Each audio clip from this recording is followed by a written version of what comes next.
আপনার আভিজাত্যের প্রতীক, আপনার রুচির প্রতীক। এটা বলে কতটুকু পর্দা, সেক্ষেত্রে আমি দুইটা মত উল্লেখ করেছিলাম।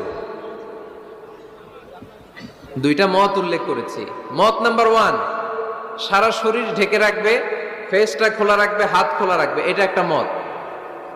আরেকটা মত, সব ঢেকে রাখতে হবে, শুধু চোখ খোলা, তাই না? দুইটা মত উল্লেখ করে আমি বলেছিলাম যে এটা হচ্ছে রুকসাত আর এটা হচ্ছে আজিমাত। আমি এও বলেছি যে এর চেয়ে শ্রেষ্ঠ পর্দার হতে পারে না, শুধু চোখ খোলা, সব ঢেকে রাখতে হবে, এটা শ্রেষ্ঠ পর্দা, এর চেয়ে ভালো পর্দার হতে পারে না। আমি নিজেও সাজেস্ট করি এটা, যে শুধু চোখ খোলা থাকবে।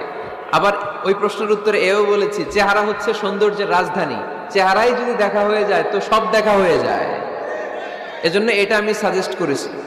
তারপরে এরা আমারে ধাক্কাইতে ধাক্কাইতে ওই মতের দিকে নিতে চায়, আছে না নাই?